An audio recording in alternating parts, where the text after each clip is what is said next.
Assalamualaikum warahmatullahi wabarakatuh. Perkenalkan, saya MTs Reza Wirarapardian dari kelas SI 2021B NIM 2105121408. Di sini saya akan menjelaskan secara singkat mengenai standarisasi jaringan komputer. Apa itu standarisasi? Standarisasi merupakan sebuah aturan main atau protokol yang digunakan agar semua hal atau pekerjaan dapat berjalan dengan baik. Standarisasi jaringan komputer. Dalam dunia komputer dan telekomunikasi, interpreter identik dengan protokol. Untuk itu, Badan Dunia yang menangani masalah standarisasi atau ISO, kependekan dari International Standardization Organization, membuat aturan baku yang dikenal dengan nama model referensi OSI, kependekan dari Open System Interconnection. Dengan demikian, diharapkan semua vendor perangkat telekomunikasi haruslah berpedoman dengan model referensi ini dalam mengembangkan protokolnya. Pengertian OSI layer. Kepanjangan dari OSI adalah Open System Interconnection, yang memiliki arti sebagai model referensi dari sebuah kerangka yang bersifat konseptual, namun sekarang sudah berkembang dan menjadi sebuah standarisasi khusus yang berkaitan dengan koneksi komputer. Tujuan dibuatnya OSI layer adalah sebagai rujukan agar produk atau software yang dibuat dapat bersifat interpolate. Ini berarti user dapat bekerja sama dengan produk atau sistem tanpa melakukan penanganan secara khusus. OSI layer sendiri terdiri dari 7 lapisan atau 7 layer. Yang layer pertama ada physical layer, lalu ada data link, dan network, transport, session, presentation, dan layer yang terakhir yaitu application. Fungsi dari OSI layer sendiri adalah memudahkan proses pencarian titik awal permasalahan sehingga meminimalkan waktu yang diperlukan untuk melacak masalah jaringan. Dengan begitu, masalah jaringan bisa diatasi dengan lebih mudah.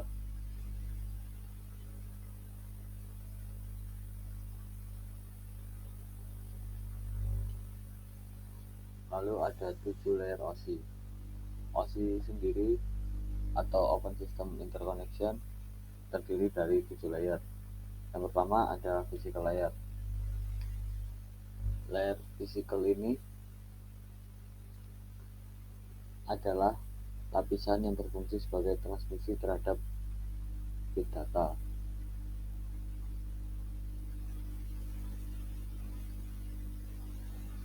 Jenis sinyal yang dipakai pun tidak sembarangan, sehingga memungkinkan penerimaan sinyal dengan baik.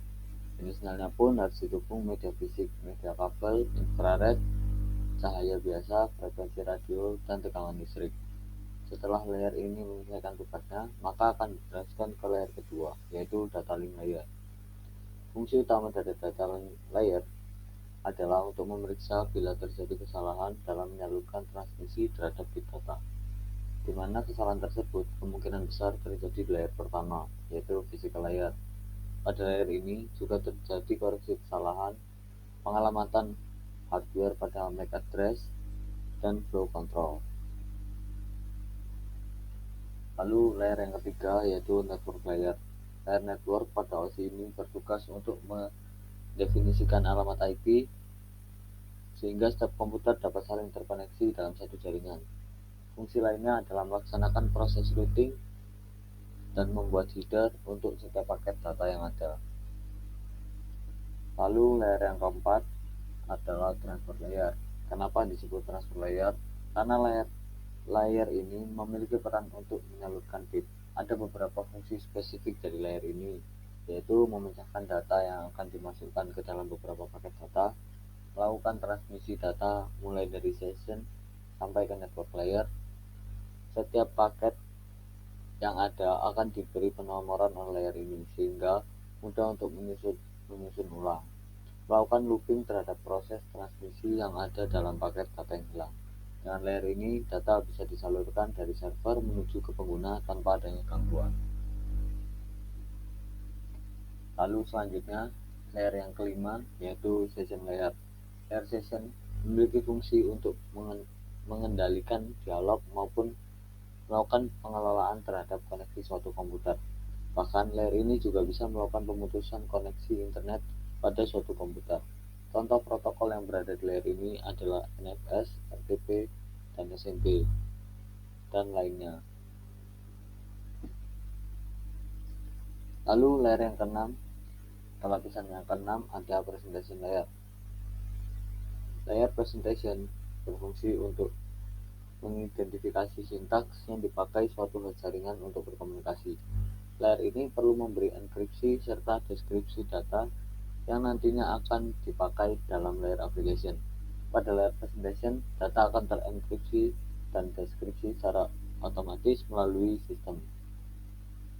Beberapa protokol yang berada pada layer ini adalah MIME, TLS, SSL, dan lainnya.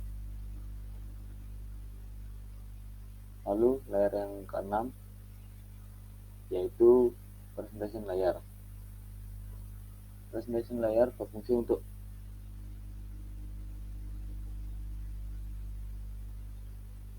Lalu layer yang terakhir yaitu layer yang ke-7 adalah application layer. Application layer pada OSI adalah pusat terjadinya suatu interaksi antara user dengan aplikasi yang bekerja menggunakan fungsionalitas sebuah jaringan. Lapisan ini menjadi layer paling atas dari modul OSI. Contoh beberapa protokol yang ada di layer application pada OSI adalah HTTP, FTP, SMTP, dan lain-lain. Selanjutnya ada TCP/IP.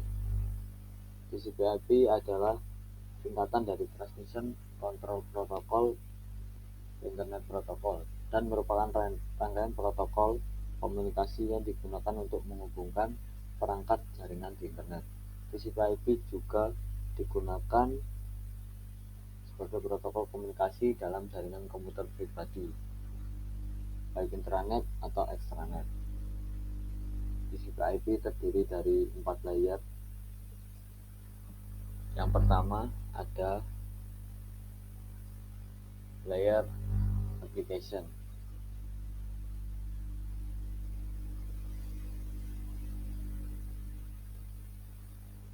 Lapisan pertama ini adalah lapisan yang paling dasar dari sebuah protokol TCP/IP dan memiliki kontak langsung pengguna. Jika kita analogikan pada layer ini, contohnya adalah aplikasi yang kita gunakan ketika bermain komputer. Pada tahap yang satu ini, aplikasi yang kita jalankan mempengaruhi jenis protokol lanjutan yang akan digunakan. Misalnya kita membuka sebuah web browser, maka komputer secara otomatis menjalankan protokol HTTP. Lain halnya jika Anda ingin mengirimkan file, maka protokol yang akan digunakan adalah FTP atau File Transfer Protocol. Lalu lapisan yang kedua yaitu transport layer yang berfungsi untuk menjembatani transportasi pemindahan data antar komputer. Lapisan yang satu ini berada setingkat di atas lapisan application. Pada layer ini ada dua jenis protokol yang sering digunakan, yaitu UDP ataupun TCP. Protokol ini memiliki keunggulan masing-masing. Pada protokol TCP, ibaratnya adalah menaiki sebuah mobil. Walaupun jalannya tidak terlalu cepat serta tidak bisa membalap, protokol TCP menjamin keamanan paket data yang dikirim 100%. Namun, paket UDP berbeda. Analoginya seperti menaiki sebuah motor. Memang kecepatannya tak terkalahkan, namun protokol tersebut tidak bisa menjamin bahwa data dalam keadaan seutuhnya penuh ketika sampai tujuan. Oleh karena itu, protokol UDP digunakan untuk transfer data yang tidak akan korup ketika hilang beberapa persen bagiannya. Lalu yang ketiga ada network layer atau lapisan network. Pada lapisan network, protokol pada lapisan transport akan dikonversi menjadi sebuah IP address yang berguna untuk memasangkan antar komputer pada jaringan. Pada layer network terjadi pemecahan data agar bisa sesuai dengan besar media yang akan dilalui. Setelah paket terpecah menjadi bagian-bagian kecil, mereka akan mengalami proses enkapsulasi atau pembungkusan. Setelah itu, paket diberikan alamat dan dikirimkan ke komputer tujuan berdasarkan jalur paket yang akan dikirim. Lalu lapisan yang keempat atau lapisan yang terakhir yaitu network interface layer. Pada layer terakhir protokol TCP/IP memiliki kontak langsung dengan hardware komputer. Dengan transmisi khusus, komputer memiliki kemampuan untuk mengirimkan paket data pada lapisan network melalui media kabel tembaga, fiber optik maupun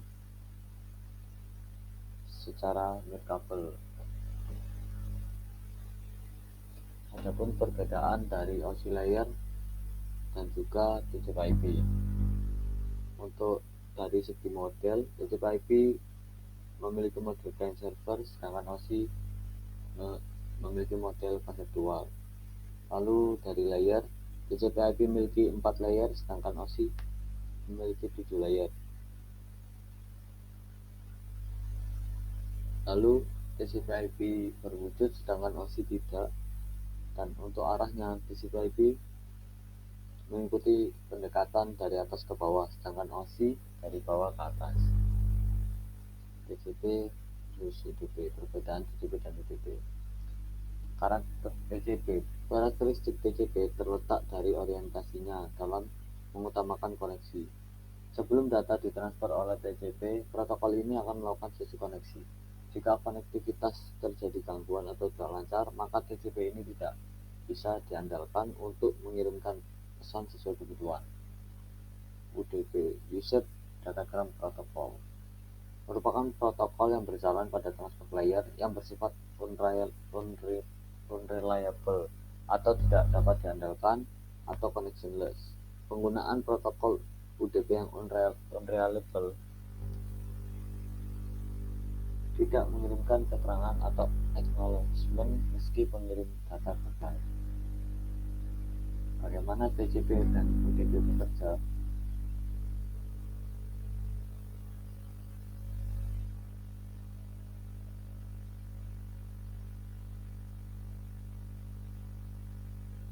Untuk karakteristik operasionalnya, TCP sendiri tidak akan